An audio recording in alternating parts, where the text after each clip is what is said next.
गोकुळ अर्थातच नाव दूध संघाचं, पण सध्या इथे दुधापेक्षा राजकारण जास्त तापले. ठरावांची मोजदाद सुरू आहे, आंदोलनं पेटली आहेत, न्यायालयीन लढाया रंगल्या आहेत आणि मित्रशत्रूच्या सीमारेषाही धुसर झाल्या आहेत.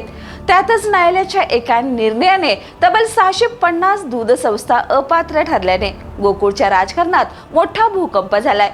कोल्हापूरच्या राजकारणात गोकुळची निवडणूक आता केवळ निवडणूक नाही राहिली, तर ती अस्तित्व, वर्चस्व आणि राजकीय शक्तीची निर्णायक लढाई बनली आहे. पाहुयात हा स्पेशल रिपोर्ट. नमस्कार, मी सुरेखा आणि आपण पाहतात तारा न्यूज. गोकुळच्या निवडणुकीची अधिकृत घोषणा अद्याप व्हायची आहे, पण रणशिंग मात्र आधीच फुंकलं गेले. कारण गोकुळच्या मैदानात आता दुधापेक्षा राजकारणाची जास्त उलाढाल सुरू असल्याचं चित्र सध्या दिसत आहे.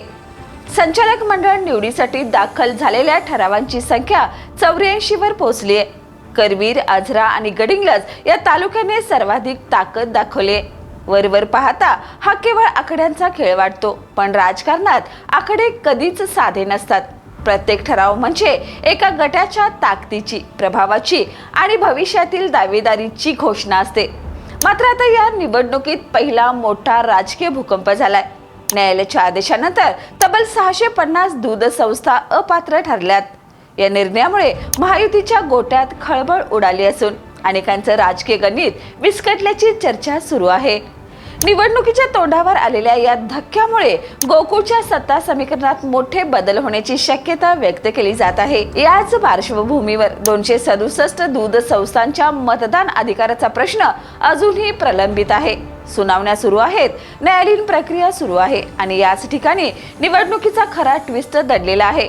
कारण 650 दूध संस्था अपात्र ठरल्यानंतर आता उर्वरित संस्थांच्या मतदान अधिकारावरच सत्तेची पुढची समीकरणं अवलंबून असणार आहेत. याच दरम्यान माहिती अधिकारातून माहिती मिळत नसल्याचा आरोप करत प्रकाश बेलवाडे पुण्यात ठिय्या आंदोलनाला बसले आहेत. निवडणुकीच्या तोंडावर सुरू झालेले हे आंदोलन केवळ माहितीपुरतं मर्यादित नाही, तर गोकुळच्या कारभारातील पारदर्शकतेवरच प्रश्नचिन्ह उपस्थित करत आहे.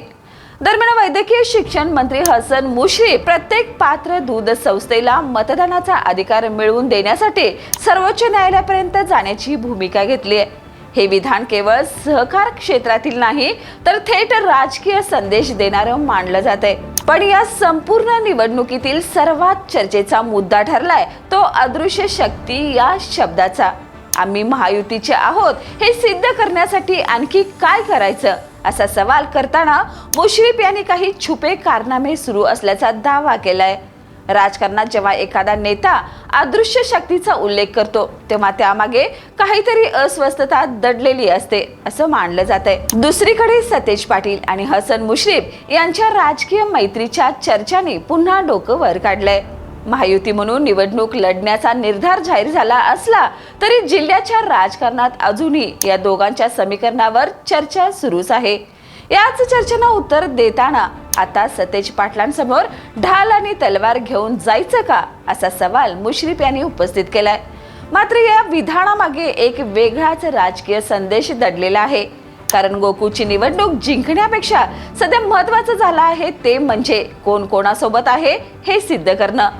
आता 25 जूनला राष्ट्रवादी काँग्रेसकडून मोठं शक्ती प्रदर्शन करत ठराव दाखल केले जाणार आहेत. हजारो कार्यकर्त्यांच्या उपस्थितीत होणारा हा कार्यक्रम केवळ अर्ज भरण्याचा नसून आगामी राजकीय ताकद दाखवण्याचा प्रयत्न म्हणून पाहिला जात आहे. विश्लेषकांच्या मते गोकुळची निवडणूक ही प्रत्यक्षात दूध संघाची असली तरी तिचे पडसाद थेट जिल्हा परिषद, महानगरपालिका आणि भविष्यातील विधानसभा निवडणुकांपर्यंत जाणार आहेत. त्यामुळे प्रत्येक ठराव, प्रत्येक आंदोलन, प्रत्येक न्यायालयीन सुनावणी आणि प्रत्येक राजकीय विधान याला आता वेगळं महत्त्व प्राप्त झाले. गोकुळमध्ये सध्या अध्यक्षपदाची लढाई कमी आणि राजकीय वर्चस्वाची लढाई अधिक सुरू आहे. पडद्यावर वेगळी कथा दिसते, पण पडद्यामागे वेगळीच पटकथा लिहिली जात असल्याची चर्चा आता जोरदार आहे. आणि म्हणूनच आता प्रश्न दूध संघाचा नाही, प्रश्न आहे कोल्हापूरच्या राजकारणात पुढचा किंग मेकर कोण ठरणार याचा. आणि त्याचं उत्तर गोकुळच्या मतपेटीतूनच बाहेर येणार आहे. 650 संस्था अपात्र ठरल्याचा न्यायालयीन धक्का, 267 संस्थांच्या मतदार अधिकारावर सुरू असलेली लढाई, आंदोलनाचा दबाव आणि राजकीय मैत्री विरोधाच्या चर्चा, गोकुळची निवडणूक आता अधिकच नाट्यमय वळणावर येऊन पोहोचली आहे. आता मतदार कोणावर विश्वास ठेवतात आणि गोकुळच्या सत्तेची चावी नेमकी कुणाच्या हाती देतात याकडे संपूर्ण कोल्हापूर जिल्ह्याचे लक्ष लागले. या आणि अशाच ताज्या अपडेटसाठी पाहत रहा तारा न्यूज.